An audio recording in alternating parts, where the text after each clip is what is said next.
Now I would like to introduce the speaker. Mlynko was born in Lviv, Ukraine, and came to Canada in 2001. You're almost 20 years here. Yeah. He is an IIROC licensed advisor with Credential Securities, Inc. at the Ukrainian Credit Union Limited. He holds a certified financial planner designation, as well as a chartered investment manager and a chartered market technician designation, with over 10 years of investment advice in the financial planning industry. Roman earned his business administration degree honors at Wilfrid Laurier University in Waterloo. He enjoys helping clients to navigate their financial journeys and seeing them succeed as a result of his advice and guidance. And he lives in Toronto with his wife and 2 children, a boy and a girl. He is actively involved in the Ukrainian community. He enjoys watching and playing soccer and listening to music. Roman, are you ready to edify us with your presentation? Yes, I am. Thank you very much, Yuri, for the nice introduction. Let me just fire up my presentation. Okay. Are you able to see it? Yes. Perfect. All right.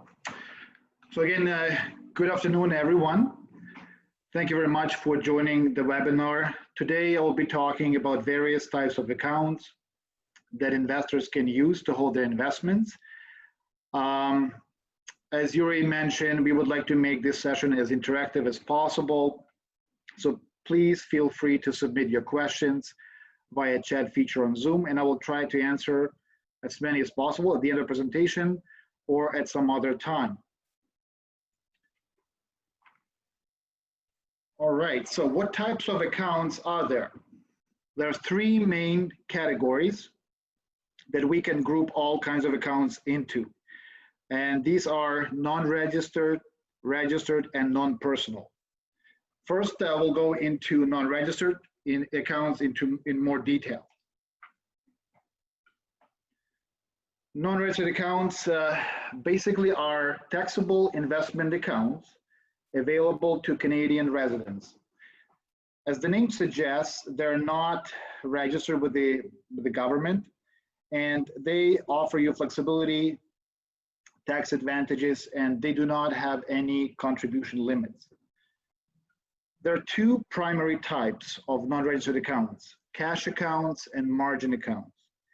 Cash accounts are investment accounts in which income is taxable in the year earned, if there are any capital gains, dividends, or interest income. And a margin account is a type of account, a type of cash account that allows customers to borrow money to purchase securities. This process is also known as purchasing on margin. One can use non-registered accounts for short and long-term investing. These accounts offer a lot of flexibility in terms of liquidity. There is no contribution limits. As well, there are some tax benefits. For example, Canadian dividends are taxed on a gross amount, but benefit from a dividend tax credit, thus reducing your taxation. Also, capital gains from investments in non-registered accounts are taxable at only 50%, and then are taxed at your marginal tax rate.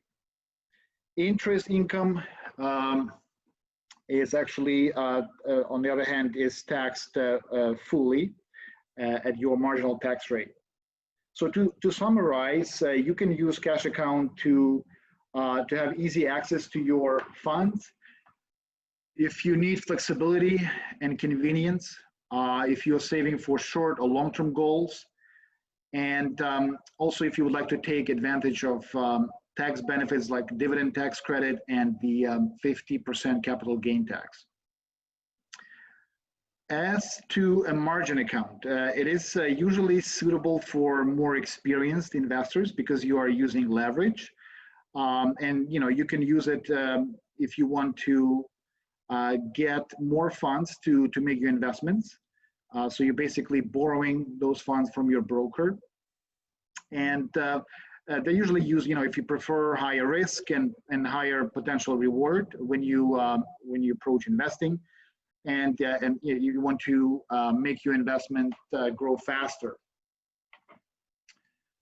Now we'll go into registered accounts.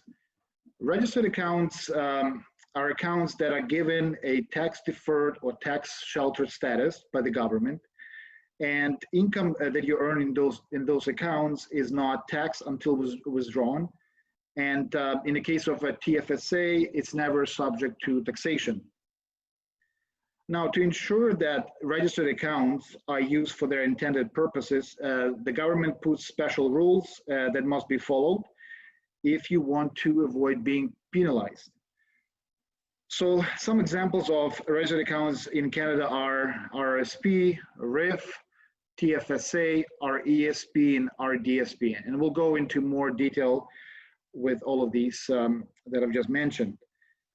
Now, if you would like to decide between which account to use, registered or non-registered, it depends on a lot of factors, like your marginal tax rate at this time and during retirement, types of assets you're investing in, what kind of returns you're getting in the form of dividends, capital gains, or interest income, how much you would like to invest, what's your investment purpose, is it short-term or is it more long-term, like retirement, or is it for a kid's education? And it also depends if you have already maxed out your registered account contributions or your age limit. So now we'll go into RRSP, which is probably the most popular account that probably most of you know about. And it's usually intended for you to save money for retirement, although that's not necessary. And the contributions to an RRSP are made with pre-tax dollars, meaning that you do not pay tax on income that you use to contribute, and but you do pay tax when you withdraw money from the account. The amount that you can contribute depends on your earned income, and there's some limits that government has on an annual basis. So again, they're designed traditionally for retirement savings, and they give you all kinds of tax benefits when you contribute and in the future. And it could be used if you are looking for a tax-efficient way to save for retirement. You do not need access to your investments until you retire. You would like to reduce your income at this time, and your contribution when you make it lowers your taxable income, and thus you can achieve right away or later tax savings in the form of a tax refund. And another benefit of the account is that the income that you earn inside of this account is tax deferred, and until you start making withdrawals, it's not taxable. And when you do, it will be taxed at your marginal rate. And so hopefully it's done later in the when your income is lower, so you'll be taxed at a lower rate. Now, when you make a withdrawal from an RRSP, you lose that portion of your contribution room permanently. So it's important to not make unnecessary withdrawals because that room is gone forever. Now, if you do not make the contribution, you don't max out your room, you can carry it forward indefinitely and then catch up later. And one thing to be careful about is to not over contribute, because there are penalties when you do. So you have to be careful, and they're pretty high. It's now, since income is compounding tax-free, those additional funds can grow and amplify your portfolio over time. And so it's usually, it's a great vehicle to save for retirement. Now, some tips about how to use RRSP. Usually, I mean, you can hold all kinds of investments in an RRSP, but income producing investments like bonds and GICs are particularly great for RRSPs because interest income is taxed fully at your marginal tax rate. It's not favorable to hold it outside an RRSP or registered plan. So if you have a choice, you would tend to maximize having your income producing investments inside of your RSP and have other types of investments outside. So yeah, the greatest benefit from an RSP you would get if your contributions are made when your income is very high or much higher than it would be when you would make your withdrawals. This way you can benefit from that spread in taxation. And there's also a way for you to lower your family income. There's a way to open a spousal RSP.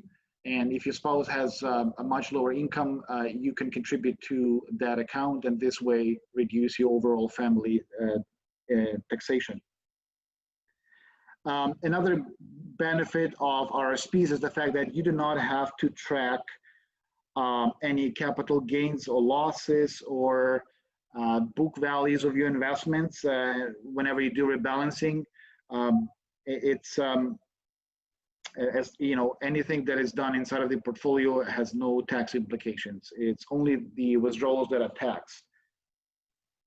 And lastly, yeah, you can name a beneficiary in your RSP, and if it's your spouse, you know, you can have a deferral that full account can be transferred on a tax deferred basis to your spouse.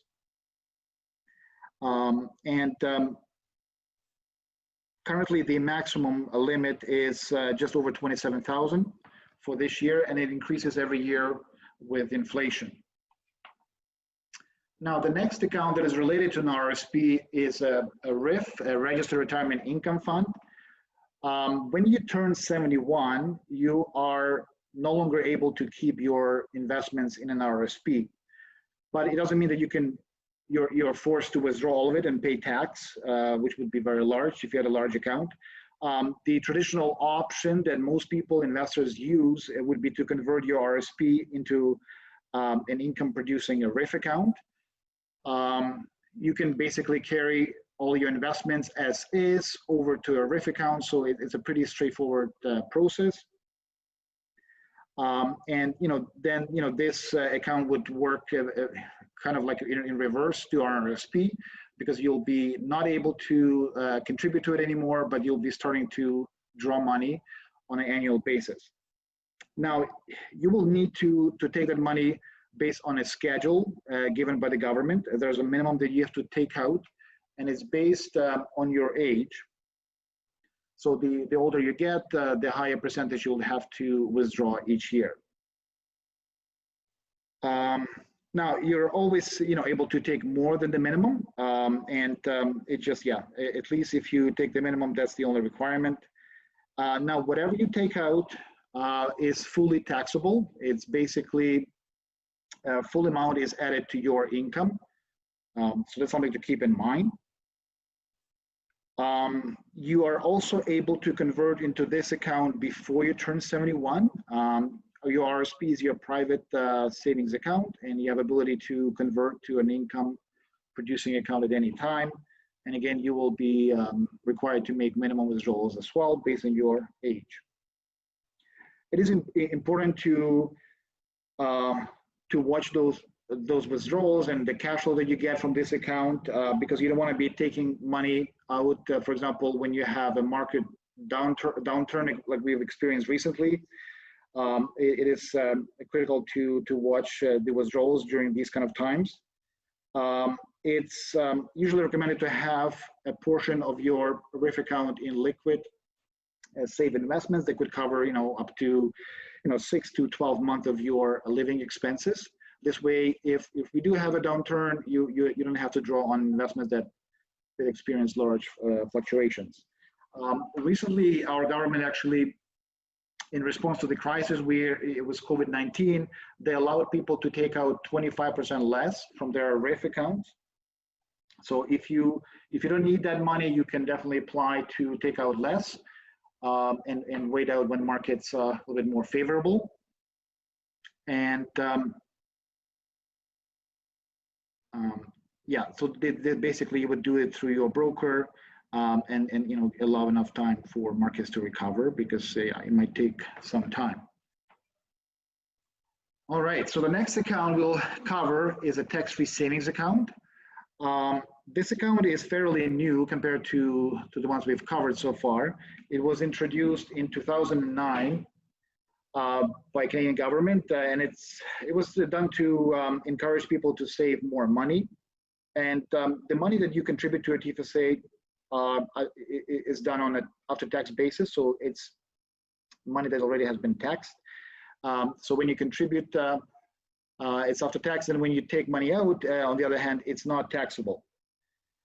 If you've never contributed to a TFSA, the room that is given to all residents of Canada on an annual basis accumulates. So for this year, you can make a contribution up to $69,500, provided that you were at least 18 years old when they launched this account in 2009.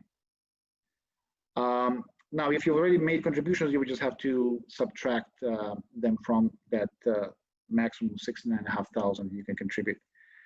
The name savings account in TFSA is a bit misleading, and I've had many cases where people were thinking that you can only hold, savings products like GICs or regular savings accounts. That's not the case.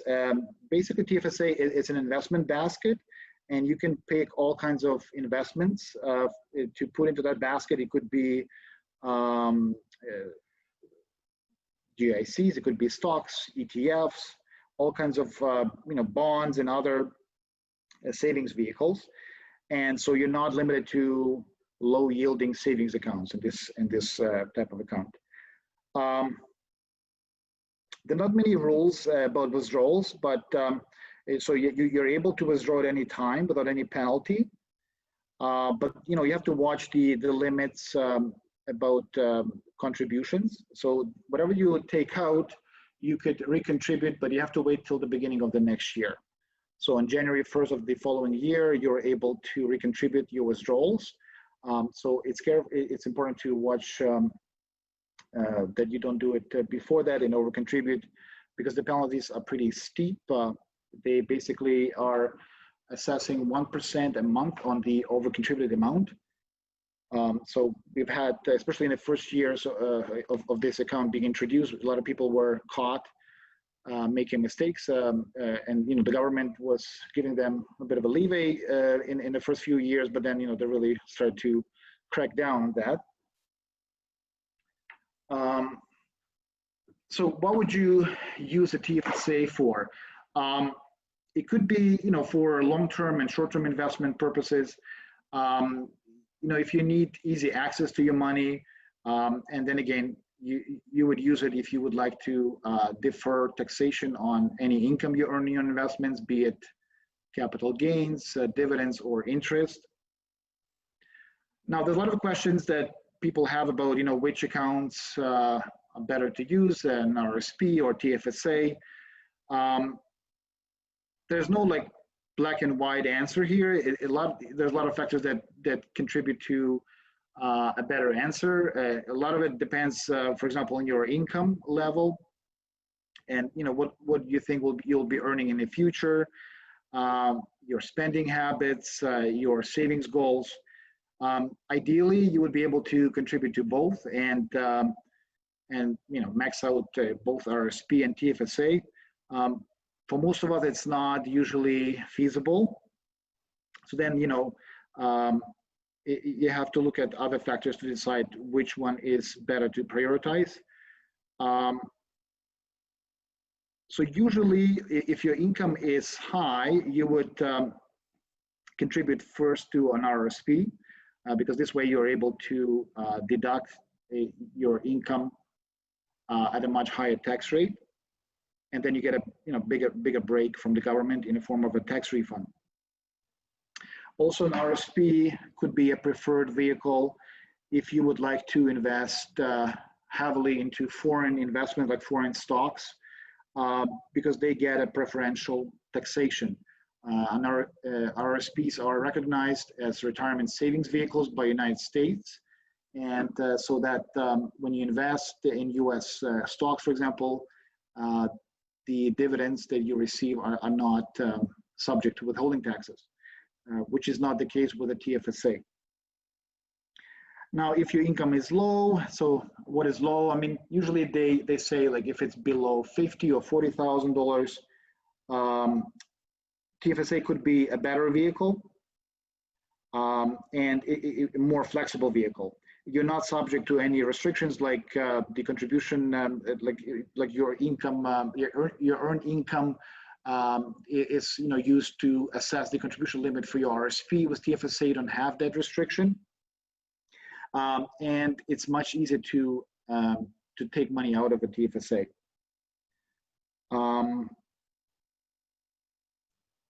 So the TFSA is also good for those investors that would like to save for a particular goal, like they want to save for a house, a purchase, or planning for a wedding. That money is tax-free when you withdraw, and you can do it at any time. So it's just more flexible than an RRSP. And it's important to then, if you do save for a short-term goal and you take the money out, is to recontribute because it's a great vehicle for long-term savings as well. When you turn 71, as we mentioned, your RSP has to automatically convert to a RIF, and then you're subject to those minimum withdrawals. So in some cases that might not be desired, you don't have the same requirement for TFSA. So there's no age limit where you would have to start taking money out of it. Now, the next account I would like to cover is an RESP, which stands for Registered Education Savings Plan. So this account is used to save for children's education, post-secondary education. So if you have a child or grandchild, it's a great vehicle to use, and you also get additional incentive from the government, which pays grant on your contributions, and this way you can increase and grow your savings much faster.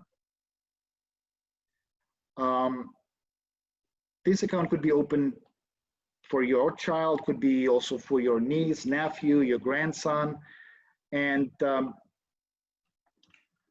you can contribute over time. You can also do larger lump sums, and there are some limits that you have to be aware of. There's no annual limit, but there's a lifetime limit of $50,000,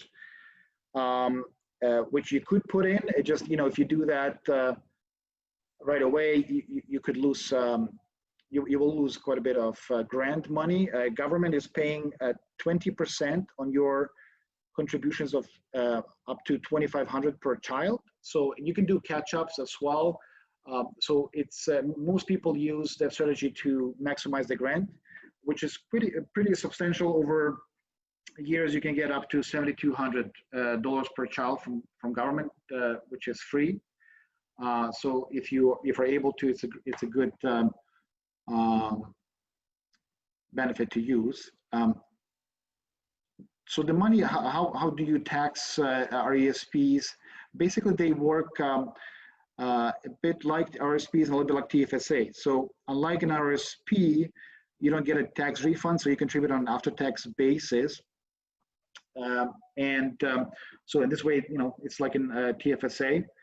And but there's tax when you withdraw money, and it also depends on type of withdrawal that you make.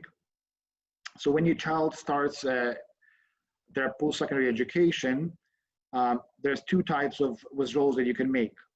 So the money that you contributed is one type of money that you have in the RSP, and the other part is the government grants and any growth, be it interest income or capital gains or dividends that you get inside of that account. So the money that you contributed, because you already paid tax on it, you basically can withdraw down the road tax-free. And the part that came from the government and from the growth on your contributions will be taxed in your child's hands. Now, since most students have low incomes and have ability to deduct their tuition and other education credits, they usually pay little or no tax on that withdrawal. What I usually advise people to do is when they make withdrawals for child's education, it's important to first specify on the form that you would like to take out the growth and the grant portion. This way, you make sure that, when your child finishes the education, most or all of the money remaining is in the form of your original contributions, which you can take out tax-free.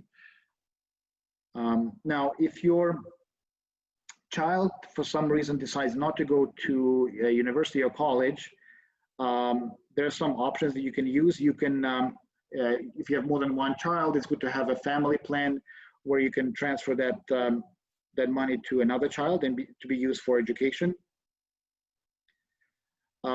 Yeah, as mentioned, you can take out all your contributions tax-free, and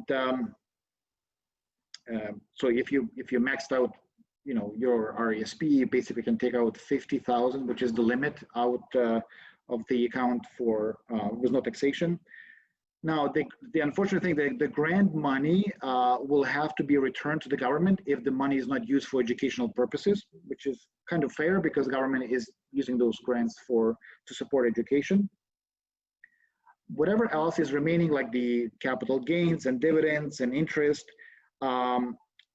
you can take out. It will be subject to a penalty of 20%. There's a way to avoid it if you have room in your RRSP. The government is allowing you to take out that gross portion and contribute to your RRSP up to 50,000. So it's important to, if you have that possibility of your child not going to school, to have some room available in your RRSP to take advantage of that option.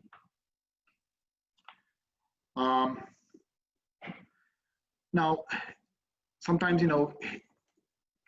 the government has actually made the rules a bit more flexible. The RESP can be opened for up to 36 years. So even if in a particular year your child is not thinking about pursuing education for whatever reason, there's no rush to close the account down, and you can just leave it as is.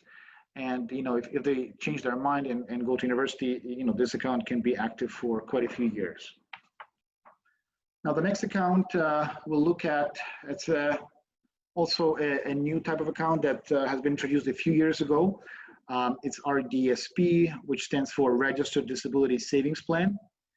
And it's a plan that is intended to help parents and others to save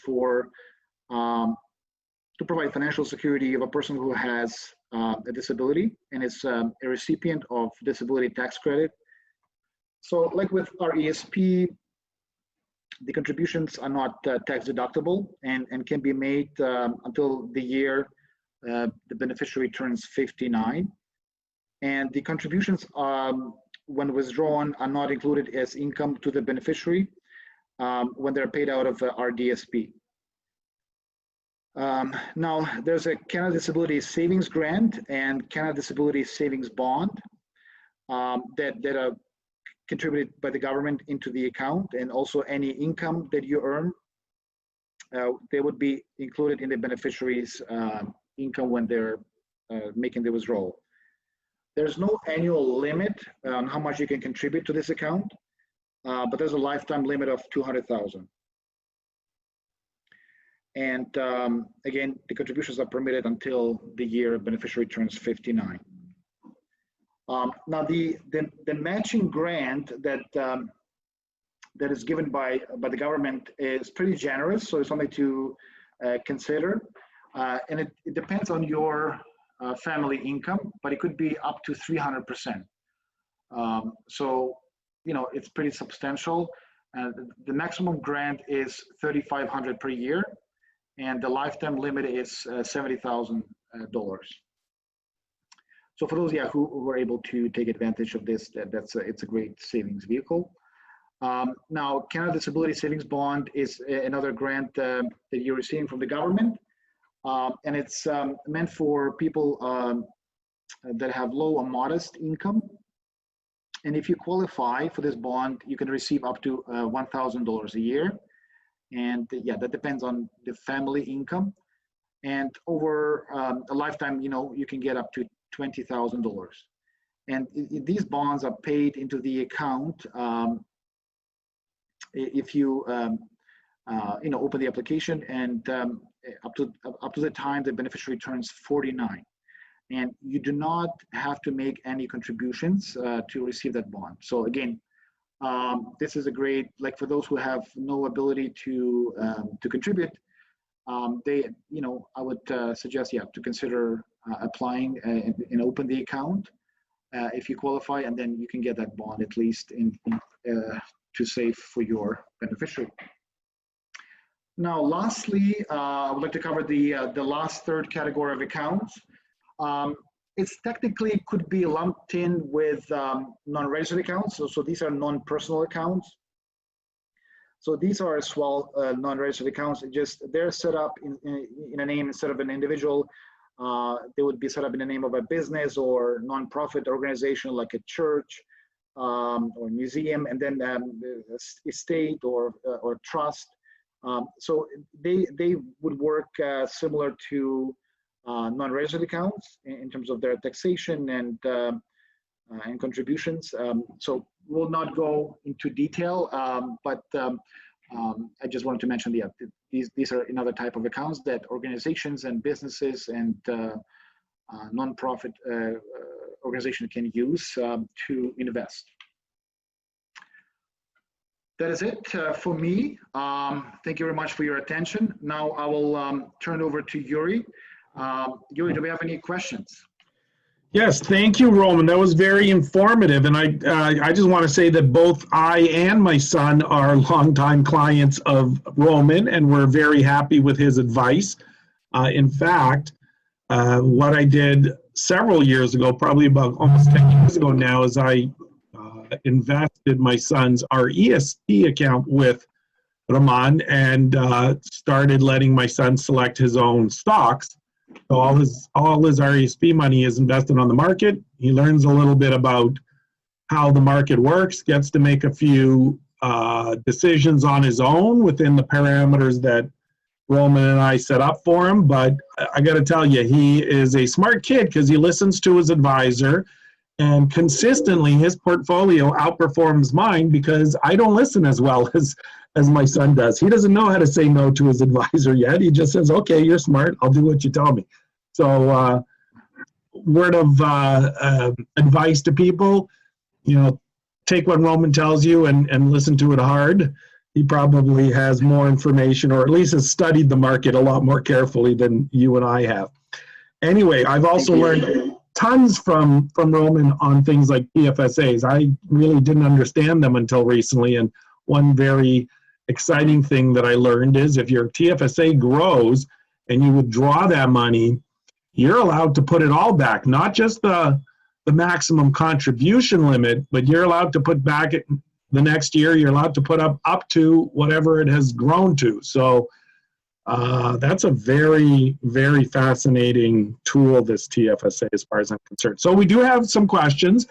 The first one deals with our RESP, and I guess it would like a clarification on it. So if, for example, both children under a family plan have decided not to study, I guess at university or college, the government grants will be returned. What happens to the rest of the money? You mentioned penalties of 20%. Please clarify, and thank you.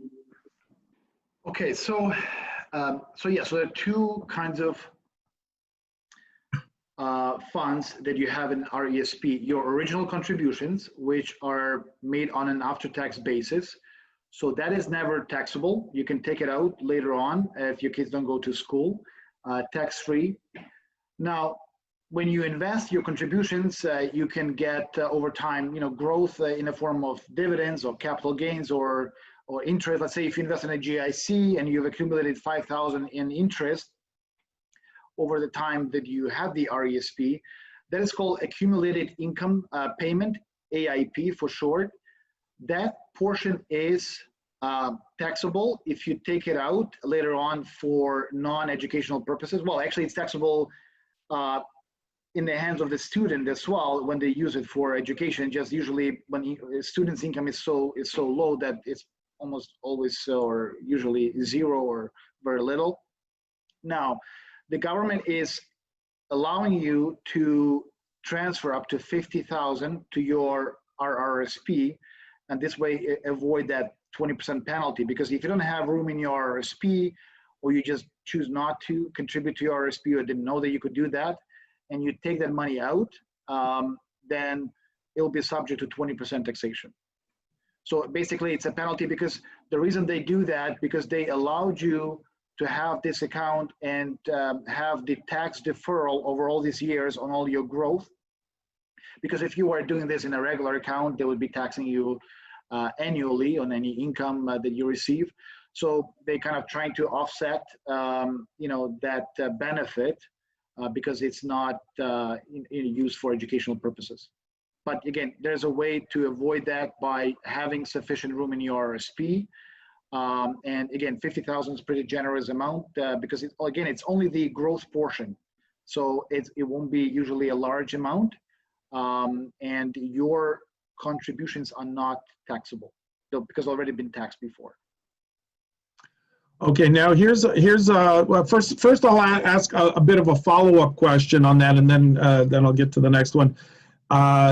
So that 20% penalty is still pretty advantageous, is it not? If you're in a higher tax bracket, you would have paid more, but I guess it's post. This is post-tax money anyway, right? So I guess, I mean, you probably know. I mean, I'm sure if you do, I mean, the math would work sometimes favorably. Like if you had high growth investments, let's say, if we take like an extreme rate of return of 15, 20% annualized over 18, 20 years, you can make an argument that if it was taxed, that penalty is not as steep. But again, I mean, there's other vehicles that you would use if you knew that it's unlikely your child would go to a post-secondary education,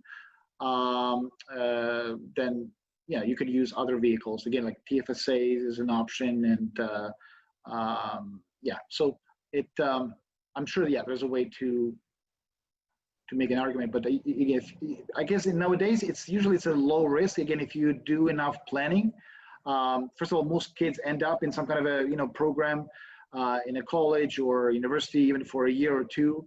And as I mentioned before, it is important to withdraw first the growth portion and the grant portion from the RESP, so that if they discontinue their education, the money that was taken out is mostly all in the form of the grants and the growth portion. So that would be taxed in the child's hands, which is usually very low or nothing. okay, so the next question is another request for clarification, and this regards the choice between TFSAs and RRSPs. I think you were saying that if you are in a high income category, it is probably better to max out your RRSP before your TFSA, but does the reverse apply for people with lower income? Should they be concentrating on TFSA, or it doesn't really matter? Yeah, so yeah, I did mention that, yeah, if your income is like below $40,000, then the benefits of contributing to an RRSP are not as great. So it's TFSA would be then an option you would prioritize.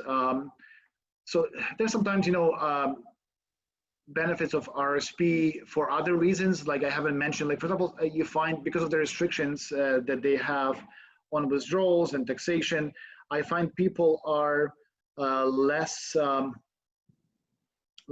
more reluctant to take money out of RRSP. So longer term RRSPs could be preferred vehicle if you have that behavioral issue of withdrawing from your long-term investment accounts, because TFSA, it's kind of it cuts both ways. It gives you that flexibility of taking your money out, but also that's a negative of being able to access your money too easily. So, but yes, just if we talk, if everything is equal and we just talk about income levels, if your income level is low, then you would prioritize TFSA over RRSP. Okay, and just for the people who have questions in the queue, we should have enough time to get to all the ones that we have. There's about 5 in the queue so far, so we will get to your question. I think we have more than enough time. And through Credential, do you offer TFSA and RRSP accounts in US dollars?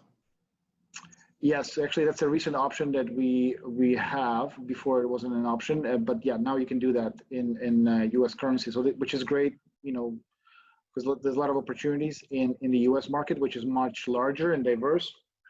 And now we have an option to have RRSP and TFSA in U.S. dollars, which which is great for those who want to trade in the U.S. or U.S. dollars and avoid the currency exchange. Yeah. And since I need to always be plugging stuff that UCU can do for you, we do have an exchange, foreign currency exchange program that often is at very advantageous rates. So that way you don't have to trade currency within your account. You can buy the US dollars and invest them with Roman. Now, what for margin account, what rate is typically charged? Is it like, like is it prime plus something? Like how do they do that? I think it's usually prime plus a percentage. I think right now it's around 4.5%. But I might be wrong. I mean, it's but it's somewhere in that range, 3.5 to 4.5%. It depends on the broker. But usually it's a variable rate and it's tied to broker's prime rate. Usually what I've seen, it's prime plus 1%, but it could be different with different brokers. Yeah. Okay, and so this question may be a little bit, it's a broader question, but what advice would you give to an 18-year-old that happens to have, let's say, 10,000, but outside of an RESP? What would be the smartest thing for them to do? I'm going to assume that this person is, probably earning some money in the summer at least, if they're going to school or something like that. Again, it's hard to give a specific advice without knowing the full financial situation of a person. It depends, if it's if you are investing or saving for a short-term or long-term goal, again, TFSA, which we've covered, it could be a good option. Again, if income is not very high and it's an account that allows for a lot of flexibility, and it's suitable for long-term and short-term needs. And then, depending on the investment experience, there's a lot of products that you could use. I would always, recommend to start slow, not rushing to things. You hear a lot nowadays that young people get into all kinds of risky investment strategies without knowing the full extent of consequences. And they can result in many disappointing results. I think it's important to have positive investing experience initially in your life, so that you set up for good investment success long term. One general advice that probably is good for most people and those who are starting out is to focus on saving and making sure that you pay yourself first, make it a priority to save, and then the returns and investment types and types of accounts you could use are more secondary and not as important. If you get disciplined savings going for you over long term, that's usually the best way to go.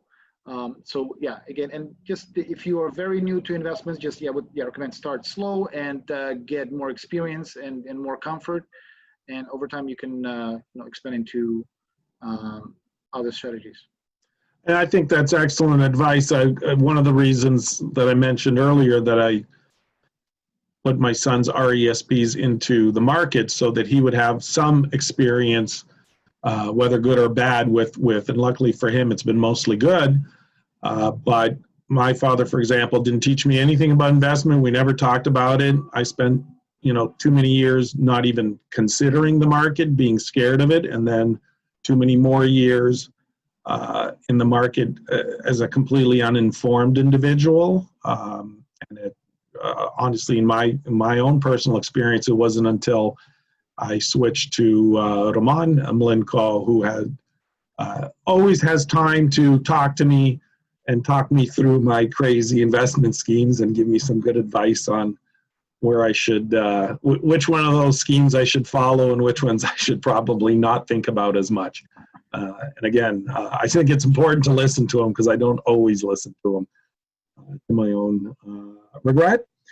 Another question. So obviously with the COVID downturn, it's too late to go back in time and mitigate what's happened. But if someone had a RIF, can you repeat again what percentage it's advisable for people to keep in liquid assets? So if a situation like COVID were to repeat itself, at least they would have some money available that they don't have to sell it at fire sale prices. Usually, I mean, there's no hard and fast rule, but usually what's recommended is 6 to 12 month or up to 18 month if you want to be more conservative. The reason for that is that corrections that we had recently in the market, they usually take some time to recover, and then so it's important to have cash flow for sufficient time to avoid taking money out from investments at a low or depressed levels. So again, usually historically 6 to 18 months should be okay, but again, if you want to be more conservative, you could put more, because we've had historically downturns that lasted much longer. So if you wanted to be really safe, I would say you can go with like 3 years of withdrawals in short-term or secure investments, just to have that peace of mind that you will not be taking money out from fluctuating investments. And what would you say to someone who is at least, let's say, 5 to 10 years away from retirement, maybe longer, but who is invested in the market and has seen their portfolio drop? What would you say to them in terms of, just what's the advice on what they should do with their portfolio at the moment? You have to. It's difficult because this period, like 5 to 10 years before and after retirement are very critical. You have such a thing as a sequence of returns, and what it means is that when you start drawing money, it's really important that you have initially positive years in terms of returns on your portfolio.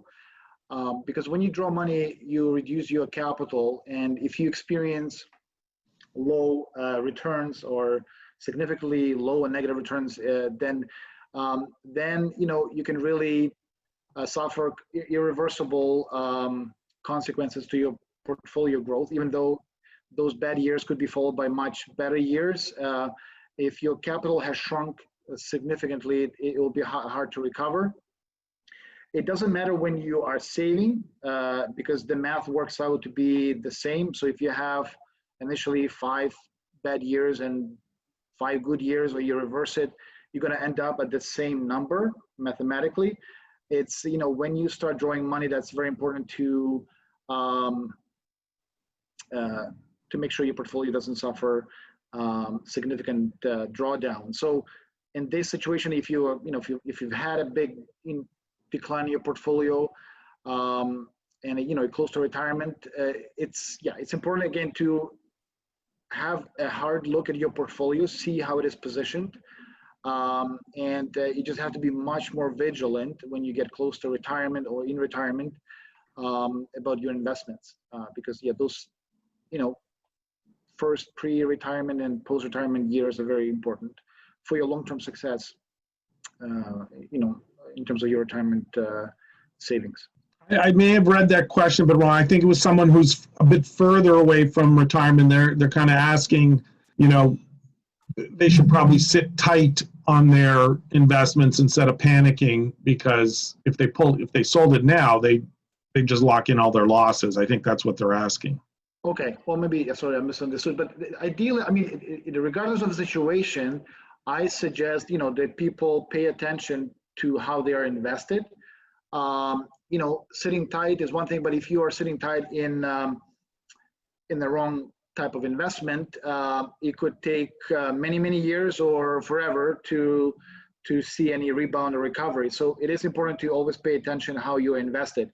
And there's always, change of leadership in terms of what's going up and what's going down. If you had, for example, an investment like former RIM, BlackBerry, right? I mean, if you invested 10 years ago, you're still waiting to be anywhere near the levels of investment. So if you have a diversified portfolio, that's usually a good strategy to wait it out. Now, if you have a portfolio comprised of individual investments, it's important to pay attention to what you have and not be sitting on investments that are just unlikely to recover. So it's hard to sell. It's behaviorally, people have very hard time selling their losers. People are more quick to sell their winners, but that's usually not the right strategy. Yeah, we do the reverse. Yeah. Okay, and what are your investment management fees? So that depends. We have two types of accounts that you can have: a commission-based and a fee-based. And depending on type of products that you would have in those accounts, generally in terms of the brokerage or the advisor fee, it ranges between 1 and 1.5%. And then, so for example, if you use individual stocks, there's no additional fees that you would add. But if you use ETFs or mutual funds, there'll be some additional fees charged by those companies that sponsor those products. So yeah, in terms of the advisor fee, it's between 1 and 1.5% of the assets under management. Okay, and I think that's it. I don't see any more questions. So as I mentioned before, and Roman did as well, and I think you can see on your screen, if you have any more questions that you'd like to ask privately to Roman, please call him at 416-763-5575, extension 151, or email him at rmlynko@ukrainiancu.com.